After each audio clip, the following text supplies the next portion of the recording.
Welcome to the listening tube. Hello, thank you for putting your ear to the listening tube. I'm your host, Bob Woodley. On this episode, we'll hear about a hypothetical global panic and a friendly gesture in an abbreviated history segment. And that's because I had too much to say about the Affirmative Action ruling by the Supreme Court. I was going to use sound bites from President Biden, but I didn't have time to fit those in either. But first, Not the headlines. there are some new laws for the people of New York City and the Republic of California in the works. In New York City, the mayor is proposing adding a new school holiday to the list of school holidays to recognize Diwali. Diwali is also known as the Festival of Lights, and it sounds like a worthy celebration and a fun one too. I mean, any day you don't have to go to school is a fun one, right? But the origin of the word and the meaning of the holiday are what appeal to me. It comes from Sanskrit words, one of which, avali, means a row, range, continuous line, series, and the other, dipa, meaning a lamp, light, lantern, candle, that which glows, shines, illuminates, or knowledge. So the Sanskrit word dipa equates light with knowledge. I like that. So the literal meaning is a row of lights, but it could also mean a row of really smart people. This is a city that's continuously changing, continuously welcome communities from all over the world, the New York City mayor said in announcing the new holiday. Our school calendar must reflect the new reality on the ground. But in New York City, it's easier to light a lamp than it is to educate a child. Although getting the children to stand in a row can be a challenge. So schools in New York City will literally be using a holiday that equates light with knowledge as an excuse to give kids there a day off from school. But if the reality on the ground is really changing that much, it's certainly appropriate to accommodate another culture's customs with an acknowledgement. So just how many people celebrate this holiday in New York City? Well, it's observed by Hindus, Sikhs, Jains, I think I pronounced that right, and even some Buddhists. Well, that sounds like it could be a lot of people in a melting pot like New York City. New York City has such a diverse population that any minority is still represented well. The story, reported by Fox News, the New York Daily News, and others, says there are more than 200,000 New York City residents who celebrate Diwali. That's about twice the number of people who live in my entire county. But in New York City, is it a lot? Well, the population of New York City is currently about 8,804,000 people. So if 200,000 of them recognize Diwali, that would mean that 22 1,000ths of the population is affected. 22 people out of 1,000. If you were to turn that into a sort of scientific equation, you would say 22 parts per thousand. By comparison, salt water is generally regarded as 35 parts per thousand. So, by comparison, it's a very small percent of the population.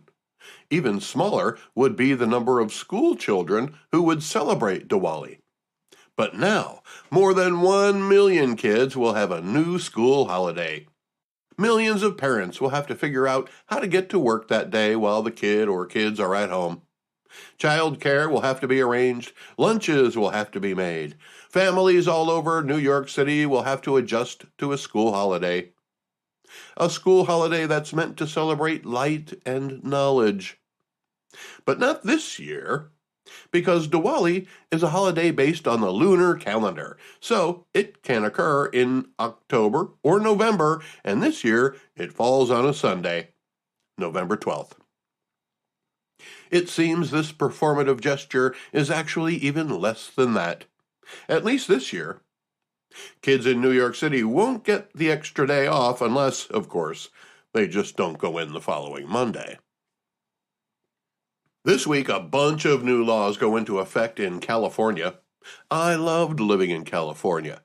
Port Hueneme was so welcoming and beautiful back in the mid-1980s. I don't know what it's like now, as I haven't been there in decades, but one of the things I remember from living there was the system of California's government. It seemed like every election, the population had the responsibility to vote on all kinds of laws that most states decide at the legislative level. If you could get enough signatures, you could get the whole state to vote on something. You still can. The ca.gov website even tells you how many signatures you need to get. I didn't like the system myself, as it made me wonder why we needed state representatives. Isn't it their jobs to vote on all that stuff? I think it's much safer to have laws decided under the decorum of a state legislature rather than the will of mob mentality. Regardless of how they became law, there are several worthy of attention. As many of you already know, fads, customs, and laws that begin in California often spread east across the country. That's why the Firearm Industry Responsibility Act might be of interest to the gun shop owners in states with large numbers of hunters. This new law, which is in effect as you're hearing this, as are the other new California laws we'll talk about, makes it easier to file civil suits against retailers should a crime or perhaps even an accident happens with a firearm that was bought at your store. The story in the Sacramento Bee says the new law creates a new firearm industry standard of conduct. But then it goes on to say that firearm dealers will be required to establish and enforce practices that would prevent the sale of guns to traffickers, anyone else who's not allowed to own a gun, and anyone the shelter would have reason to believe is a risk to anyone, including themselves. So California made a law that makes gun retailers make up their own rules and also enforce them. Then it makes it easier for anyone who is a victim of a gun crime, public officials, and the Attorney General to file lawsuits against the industry members for violations of their own rules. Now you might be thinking, well, gee, Bob, if the gun stores can make up their own rules, it should be easy to follow them. And you would be right. But that's not the most important part of the new law. That just puts more unfunded mandates on the gun retailers in order to harm them financially and add layers of red tape. It doesn't really matter what rules they come up with. It's only meant to add to the complexity of selling guns in the first place, to discourage more people from opening gun stores. Plus, it adds more ways for mistakes to happen for which the retailer can be held responsible. For example, let's say a man displays a handgun in a bar or on the street, and somebody calls the police. The guy is arrested for brandishing a weapon, made to pay a fine, and is set free. A week later, there's a 2-paragraph story about it in the local newspaper's police blotter section. Should that person be allowed to buy another gun? Is the publication of the story in the newspaper enough to provide probable cause that a gun dealer would or should be responsible to know?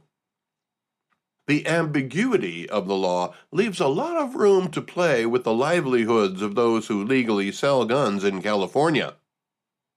But there's one more part of the law that's even more ambiguous. The law prohibits the manufacturing, marketing, importing, or offering to sell any gun deemed abnormally dangerous. Now, despite earning my small arms expert ribbon in the Air Force in 1985, I'm not a gun expert. But I'd be willing to bet that any gun more powerful than a pellet gun could be found abnormally dangerous. A .22 caliber might just make it under the threshold. But other than that, pretty much all guns are abnormally dangerous. But hey, that's just my opinion. How much danger is normal? Who decides that? Which guns are only normally dangerous?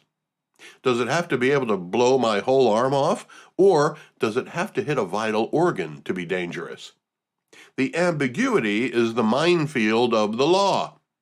What will happen is, in California, a study will conclude that most gun deaths are caused by .38 caliber handguns. Then, statistically, .38s can be defined as abnormally dangerous because they have a higher death rate when compared to other normally dangerous guns. But then once the death rates for .38s drop below the second highest type of dangerous weapon, that weapon, let's say it's a .45, will then become the top killer and thus abnormally dangerous, enough to be banned from being legally sold. It's a brilliant but long-term strategy to ensure that someday only criminals will be able to buy guns in California.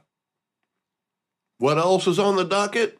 How about a law that permanently seals your criminal records 4 years after you've paid your debt to society and didn't get in any more trouble? Well, America is the land of opportunity and second chances.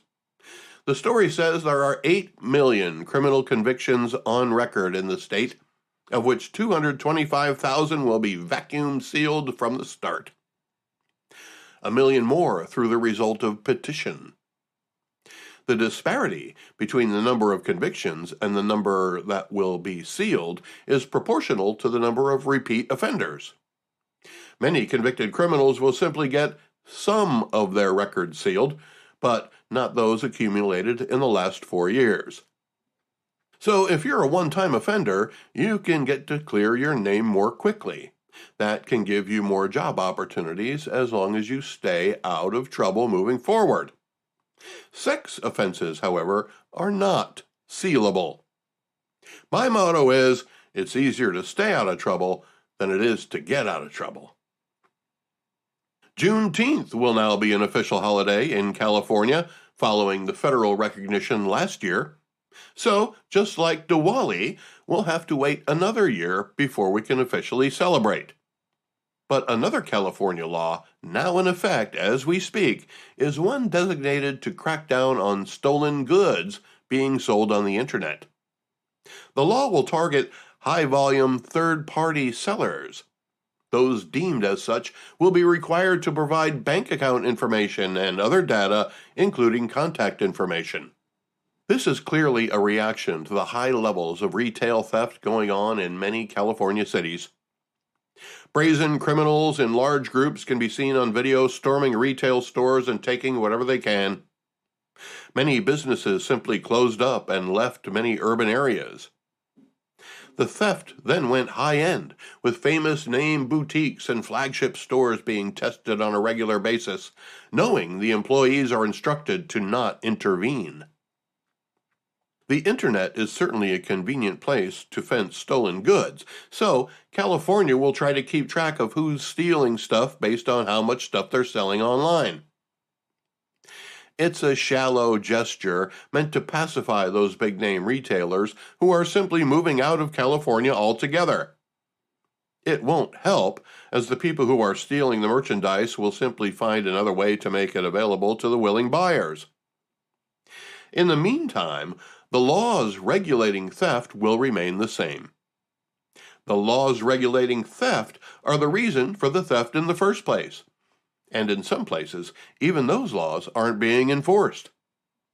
Even if they were, the benchmark for prosecution is so high that nobody will ever be held accountable. Well, maybe the websites that enable the fencing, even though they have no control over what people are selling in real time. This is a prime example of ignoring the root cause of a problem and instead trying to regulate the resulting problems. There might not be any high-volume third-party sellers if there were better laws against stealing the stuff in the first place. When you tell the potential criminals that they can steal up to $900 worth of stuff, that's exactly what they'll do. Especially if they know they can probably go over that amount and still get away with it. When liberal district attorneys turn their backs on crime, the result is easily predictable. Trying to create laws that only deal with the aftermath is not only a waste of time, but also an insult to anyone who sees the real problem and how foolish it is to only treat the symptoms. Meanwhile, companies are leaving California. Stores are being boarded up. They cite the inability to keep their employees and customers safe. The food deserts and lack of competition result in higher prices for the products that are still locally available. Those who stay rely on package delivery, and even that service is threatened.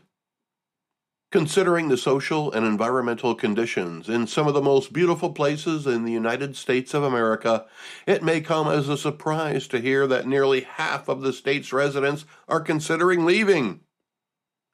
A USA Today story points out that the high cost of living in the Golden State has become a deterrent to staying there. As a result, the population has declined for 3 years in a row. Even immigrants, who for a long time were a major contributor to California's population and diversity, have decided to move elsewhere. The story attributes the high cost of living to the demand for more housing.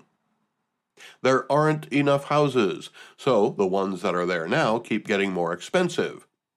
The part that I found interesting was that even though there are a record number of homeless people in California, even though there are more people there than there are places for them to live, even though there are empty office buildings and property is sold not by the acre but by the square foot, the biggest problem California has with housing isn't all the homeless people, but creating more purchasable homes.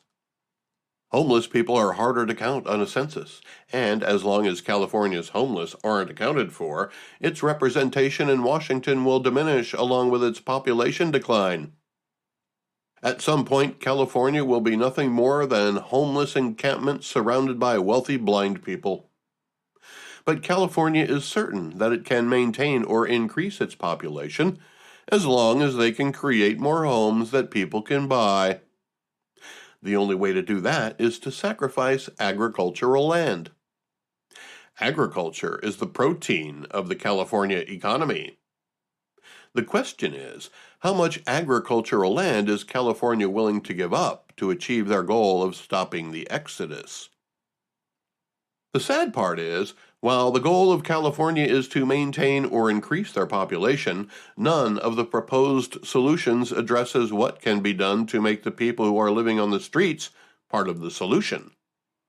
California wants to attract more residents by finding places to build new homes in order to make them less expensive, while more than 100,000 people are living in tents on city streets and along public beaches. When you live in a socialist state, it's all about the tax base. That's why California's taxpayers are leaving in droves. What will be left? My guess is beautiful empty homes and the strip malls that come with them on what was once fertile farmland.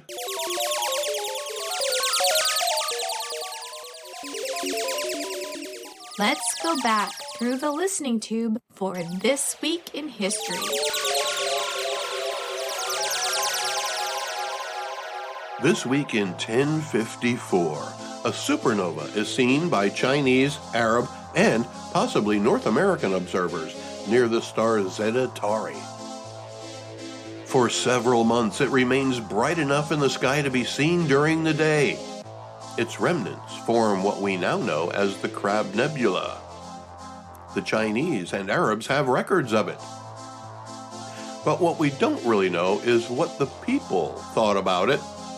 Did they take it in stride? Did they panic? Did the novelty eventually wear off? It's fun to think about. Also fun to think about is what would happen today. Various religious groups would declare the end of the world. Various environmental groups would declare the end of the world. Various governments would appoint special committees to study the impending end of the world and how to pay for it, while the teachers' union won't go back to school until there are enough tinfoil helmets for everybody. This week in 1754, during the French and Indian War, George Washington surrenders Fort Necessity to French forces. I guess it wasn't that necessary after all. This week in 1776, the Continental Congress adopts a resolution severing ties with Great Britain, although the wording of the formal declaration is still being debated and put to paper with quill. It would be final and approved 2 days later, July 4th, the day the United States of America becomes an independent country. It will have to fight a war to keep it that way. Speaking of war, in 1863, this week the United States begins its first military draft. Exemptions cost $300. That would be about $7,200 today. Of course, you can't buy your way out of selective service today, but you can lie about an injury or get a psychiatrist to say you're crazy. When I was joining the Air Force, I had to convince a psychiatrist that I wasn't crazy. Go figure. Luckily, I was able to pull the wool over his eyes. Nice guy, though. He gave me a glaring review. This week in 1886, the people of France offer the Statue of Liberty to the people of the United States. The people of the United States would accept the generous offer while wondering, where the hell are we going to put it? This week in 1913, Confederate veterans at the Great Reunion of 1913, 50 years later, reenact Pickett's Charge. My wife and I visited one of the Gettysburg battleground sites recently that included a part that was under Confederate control at the time of Pickett's Charge, called Devil's Den. The landscape there is so rocky and exposed and mountainous that to fight a battle like the kind fought during the Civil War is unimaginable today. When the same men rush those hills at a much slower pace, 50 years later, they were met by the outstretched hands of friendship from survivors of the Union side.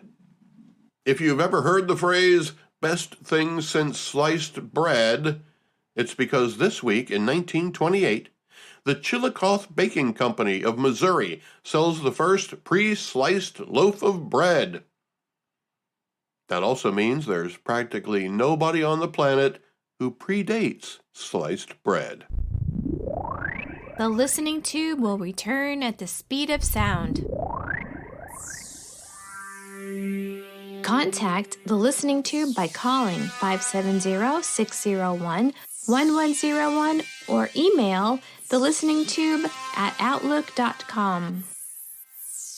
The definition of affirmative, according to the dictionary, is an adjective used to describe an answer when that answer is in agreement, or to describe positive or affirmative influences. It can also be a noun, as the affirmative statement is a thing. So, for example, gender-affirming care can be described that way because it's an attempt to make a person's body agree with what's in their mind. Why not just change their mind? Anyway, so what exactly is affirmative action? According to a story by Emma Saran Webster in, believe it or not, Teen Vogue, it was President Kennedy who used the term to describe his order to government contractors to, quote, take affirmative action to ensure that applicants are employed and employees are treated during employment, without regard to their race, creed, color, or natural origin, unquote. You might notice that the statement doesn't say anything about giving anybody special treatment, only that we're all treated the same regardless of our color or ancestry. Today, Merriam-Webster describes affirmative action as the use of policies, legislation, programs, and procedures to improve the educational or employment opportunities of members of certain demographic groups, such as minority groups, women, and older people, as a remedy to the effects of long-standing discrimination against such groups. Originally, affirmative action only applied to government contractors. It still does. It also still exists at America's service academies like West Point. The military says they need it because there is an unequal proportion of minorities in the officer ranks as compared to the enlisted men. They want them to more closely resemble each other for a variety of reasons. But not everybody is in the affirmative when it comes to affirmative action. In fact, 7 states have prohibited the use of affirmative action. Oklahoma is the latest state to ban affirmative action, according to Pew Research. That happened in 2012. Before that, affirmative action was banned in New Hampshire, Arizona, Nebraska, Michigan, Florida, Washington, and, perhaps the most liberal state of all, California. California was the first state to jump off the affirmative action bandwagon back in 1996. But affirmative action found a home in post-secondary education, where states allowed it.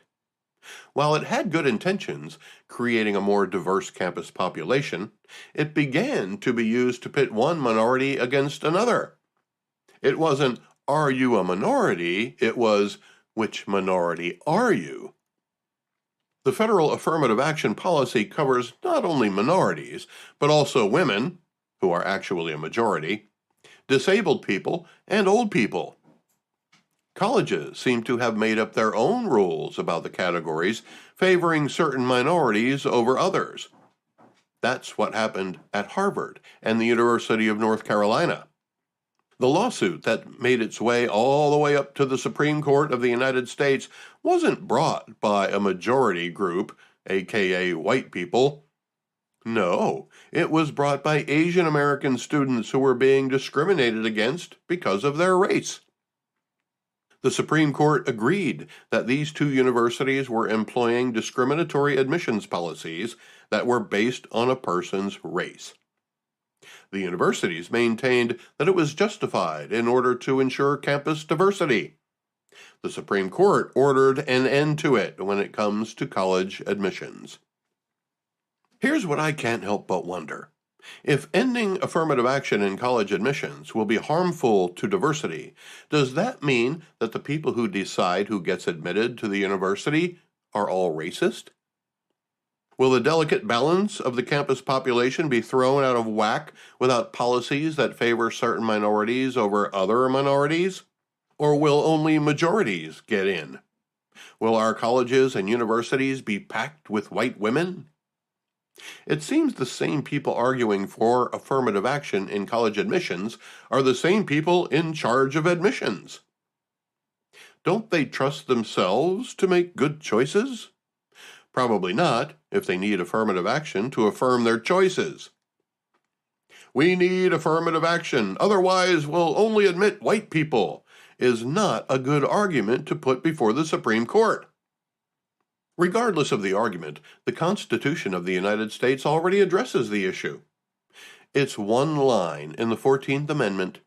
The 14th Amendment covers a lot of administrative stuff, but it starts with a definition of an American citizen and restricts states from making laws that impede the federal standards, and prohibits denying any citizen equal protection of the laws. Affirmative action, in the way the colleges were applying it, did not treat applicants equally by giving preference to one minority over another based on their race. A majority of the Supreme Court recognized that, but 3 of them didn't. So what were their arguments for keeping affirmative action? Well, in dissent, Justice Sotomayor pointed out that the 14th Amendment doesn't impose a blanket ban on race-conscious policies. Some programs during Reconstruction were made specifically for recently freed slaves. Certainly they were needed at the time. She argues that color blindness isn't the objective of any equal rights law. The newest justice, Justice Jackson, who couldn't define a woman in her confirmation hearings, said this, quote, "With let them eat cake obliviousness, today, the majority pulls the ripcord and announces color blindness for all by legal fiat. But deeming race irrelevant in law does not make it so in life," unquote. Perhaps the new justice doesn't yet understand the job of a Supreme Court justice. Her let them eat cake comment indicates she sees the 6 consenting justices as ignorant of what's going on in the streets of America. Her pulls the ripcord comment makes me wonder if she reviewed any precedent cases, as this subject has come before the Supreme Court before in both 1978 and 2006, and that 7 states have already banned affirmative action. The last part of the quote, deeming race irrelevant in law does not make it so in life, paints Justice Jackson as an activist on the bench. The work of a Supreme Court justice is to interpret the law without regard to how it affects life, unless it's a state law restricting the pursuit of life, liberty, and happiness. I don't need your opinion about life, Justice Jackson. I need your opinion about law. That's your job. That's the job you wanted enough to sit there and stare blindly when asked what a woman is. If you want to be an activist, resign. To me, the saddest part of this whole decision is that, once again, one minority is being recognized while others are ignored. Nearly everyone who has a negative opinion about this case calls out how it may affect black people. But affirmative action was meant to also protect other minorities, women, old and disabled people. I haven't heard a single thing from any dissenters about how it might affect those other groups. The reason why is obvious. It was one of those other groups that brought the lawsuit in the first place. Asian Americans who felt affirmative action was not working for them, but against them. Affirmative action was being used as a tool by college admissions at Harvard and UNC to discriminate. In this case, discriminate against Asian Americans. So who was to benefit from the discrimination? Well, certainly not the old people. Probably not handicapped people. Women, as I've noted earlier, are a majority, not a minority. So who's left? It would seem to the dissenting justices and the talking heads on television that the only minority group left is colored people. People of color. Not me, though, because my skin's kind of pink. Wrong color. I guess there aren't any other minorities out there that will be harmed by this ruling. Does that mean affirmative action wasn't helping any other minority? That seems to be the case if the only minority being harmed by its removal is the black minority. Justice Sotomayor said, ignoring race will not equalize a society that is racially unequal. That's true, Justice Sotomayor, but Congress cannot create a law that will, nor is it the responsibility of the Supreme Court to find a way to interpret them in such a way as to equalize society. Only birth and death rates can do that. In the meantime, President Biden has come down firmly against the ruling, pledging to find a way around it, and threatening legacy admissions as a way to put colleges on notice that they better find a way around the ruling themselves or face the Biden wrath. Legacy admissions are those of alumni and professors' children getting accepted automatically. Plus, there are those whose clout determines who gets in and who doesn't. By the way, did you know that Hunter Biden's daughter got into the University of Pennsylvania after then Vice President Joe Biden made a phone call to the university president? There were many candidates more qualified, and the granddaughter was even warned that her senior year of high school needed to show some improvement, and she should also join the lacrosse team. According to a story in the Washington Free Beacon that examined emails from the infamous Hunter Biden laptop, it took more than one phone call, of course, but Hunter and Joe pulled as many strings as possible to get it done. There was even a meeting between the three of them at Joe's beach house. Hunter himself even canceled a meeting with the Prime Minister of the Ivory Coast to attend a meeting with the university president at the vice president's residence because Dad said he had to be there. No mention of why Hunter Biden was supposed to meet with the Prime Minister of the Ivory Coast, of course. Now, there's a Penn Biden Center where he hid classified documents that, as a senator, he wasn't even allowed to remove from the building where they belonged. Oh, and that university president is now the U.S. ambassador to Germany. The relationship that resulted from the current president's granddaughter's dream of going to Penn has paid off for both the university and for the Bidens. The university brought in more than $1 billion of foreign funding for the Penn-Biden think tank, and Joe himself was paid over $900,000 by the university for a little more than attending public events at the campus. Maybe President Biden feels guilty for depriving a more worthy student a slot at Penn, so he pretends to stand up for the same people he used his clout to outflank, while threatening to take away the same privileges from others. Perhaps we are at a reckoning. Maybe America is finally waking up to the fact that we can fight discrimination in a different way. Maybe being colorblind is a better course. After all, if affirmative action is needed because we can't trust college administrators to be fair, or if affirmative action is needed to keep college administrators from being fair, then it's a flawed system, coming and going. Justice Sotomayor can cite all the post-Civil War policies she wants. At that time, there was an emphasis on helping the newly freed slaves. Today, there are a myriad defined minorities in the United States of America, and any policy that favors one over another is unconstitutional. As for legacy admissions, let the president carry through with his threat. Let's put an end to legacy admissions and deny the children of alumni and professors unqualified admission or preferential treatment. If you want to break the cycle of systemic racism, as the left constantly preaches, let's start with equal opportunity based on knowledge and skill, regardless of race and pedigree. Maybe the law doesn't have to be colorblind. I don't know. But we can start with colorblind admissions to our institutes of higher learning. If the goal of affirmative action is to promote diversity, then charge the most intellectually gifted of us with finding a way.